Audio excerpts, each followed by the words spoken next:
আসসালামু আলাইকুম। আমি ইলেকট্রিশিয়ান আব্দুল মমিন আপনার জন্য খুবই চমৎকার একটা ভিডিও নিয়ে হাজির হয়েছি।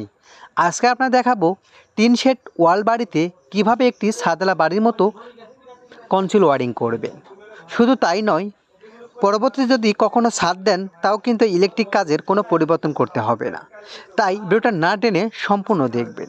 অনেক ভাইরা কিন্তু শখ করে টিন শেড ওয়াল বাড়ি তৈরি করে এবং সমস্ত কিছুই কিন্তু মানানসই এবং আকর্ষণীয় কিন্তু করতে চায়।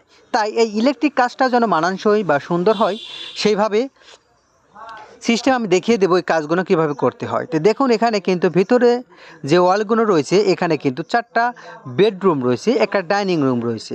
প্রত্যেকটা রুমেই কিন্তু আপনার মোবাইল চার্জ দেওয়ার জন্য বেড পয়েন্ট দিতে হবে এবং এখানে দরজা থেকে ঢুকতে যে মেন পয়েন্ট সেটাও কিন্তু দিতে হবে। এখানে প্রত্যেকটা রুমে 3 থেকে 4টা করে লাইট হবে, একটি ফ্যানের ব্যবস্থা থাকবে এবং বিভিন্ন জায়গায় পাওয়ার লাইনও ব্যবস্থা থাকবে। এখন এই কাজগুলো করতে হলে কিভাবে করবে, তো এখানে দেখেন রিংটারের যে উপরে গাঁথনিগুলো রয়েছে, এখানে রিংটারের উপর এখানে 6টি ইট এখানে কিন্তু গাঁথা হয়েছে। তো এখন 6 ইটের মাঝখান দিয়ে আপনার কিন্তু এই পয়েন্টগুলো রাখতে হবে। দেখতেই পারছেন আপনার রিংটারটা থাকে আপনার 7 ফিটে, আপনার এই বলটা দিতে হবে আপনার হলো 8 ফিট থেকে 8.5 ফিটে। তাহলে আপনার একটি লাইট যখন ফিটিং করবেন দেখতে খুব চমৎকার লাগবে। এবং দরজা থেকে ঢুকতেই আপনার কিন্তু হাতের পাশেই কিন্তু আপনাকে সুইচ বোর্ড দিতে হবে, যাতে ঢুকতেই আপনি সুইচ বোর্ড অর্থাৎ লাইট বা ফ্যান দিতে পারেন এবং বের হওয়ার সময় এটাকে বন্ধ করে রুম থেকে বের হয়ে যেতে পারে। এখন আমি দেখাবো আসলে এই কাজগুলো দেখেন পরবর্তীতে কিভাবে করবেন বা এই কাজগুলো করলে কেমন হবে সুন্দর করে এখন স্টেপ বাই স্টেপ আমি দেখাবো। তো এখন এখানে যেহেতু 4টা বেডরুম রয়েছে এবং 2টা টয়লেট রয়েছে, প্রত্যেকটা রুমের জন্য সিঙ্গেল আলাদা ব্রেকার থাকবে এবং এটা আইপিএস এবং প্লাস যা যা লাইনের প্রয়োজন সব কিছু কিন্তু করব। তো এখানে আমি যেভাবে বললাম 3 ইটের মাঝখান দিয়ে আমি সুন্দর করে এখানে দেখেন কনসিল কেটে নিচ্ছি এবং এই পাইপটা যাতে সুন্দরভাবে চতুর্দিকে যেন আমি করতে পারি সেদিকে কিন্তু আমি ব্যবস্থা রেখে কিন্তু কাজ করছি।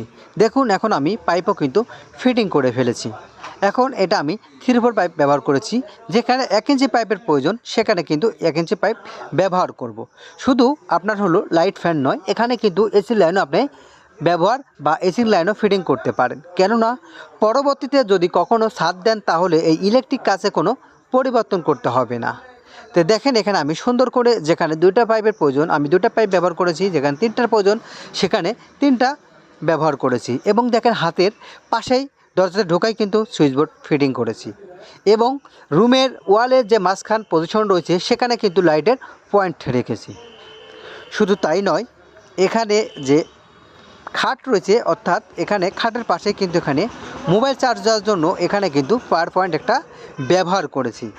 একটি রুমে যেরকম আমি ব্যবস্থা রেখেছি ঠিক প্রত্যেকটা বেডরুমে আমি কিন্তু একই অবস্থা বা ব্যবস্থা রেখেছি। দেখেন এখন সুন্দর করে কিন্তু দেখেন আমি ওয়াল কেটে চতুর্পাশে পাইপ দিয়ে কিন্তু ফিটিং করেছি। যখনই আপনারা একটি ওয়াল শেড অর্থাৎ টিন শেড ওয়াল বাড়ি করবেন, আপনি চাইলে কিন্তু সুন্দরভাবে এভাবে পাইপ দিয়ে পুরা কাজই কিন্তু কনসিল ওয়ারিং করতে পারেন। কোনোভাবে যদি আপনি পরবর্তীতে ছাদ দেন বা এখানে যদি পার্টেক্স বা আপনার হলো পিভিসি সিলিং করেন তাহলে কিন্তু কোনোভাবে এই আপনার 1 ইঞ্চি তারও কিন্তু আপনি দেখতে পারবেন না। পুরা তারই বা পুরা ওয়ারই কিন্তু আসলে কনসিল অর্থাৎ ভিতর দিয়ে হবে। জাস্ট যেখানে লাইট জ্বলবে সেখানে লাইটটা দেখতে পারবেন এবং যেখানে সুইচ ফিটিং হবে সেখানে সুইচ দেখা যাবে। তো আমি আপনাদের বলবো, যদি আপনি কখনও আপনার বাড়িতে এই ধরনের সম্পূর্ণ কাজ ইলেকট্রিক কাজ যদি কনসিল ওয়ারিং করতে চান তাহলে আপনি কিন্তু সুন্দরভাবে এরকম চতুর্পাশে কনসিল ওয়ারিং করে অর্থাৎ যে যে জায়গা আপনার সুইচ পয়েন্ট হবে, যে যে জায়গা এসি পয়েন্ট হবে, ওয়াইফাই লাইন হবে, বেড পয়েন্ট হবে বা ফ্রিজের লাইন হবে, সমস্ত লাইন আপনি কিন্তু এভাবে কনসিল করে এই কাজগুলো কিন্তু খুব সুন্দর এবং আকর্ষণীয়ভাবে করতে পারে। এখানে দেখেন আমি 4টা বেডরুম এবং একটা ডাইনিং রুম সমস্ত লাইনের এখানে কিন্তু একটা এইচডিবি বট ফিডিং করেছি, অর্থাৎ মেন সুইচ কিন্তু ফিডিং করেছি।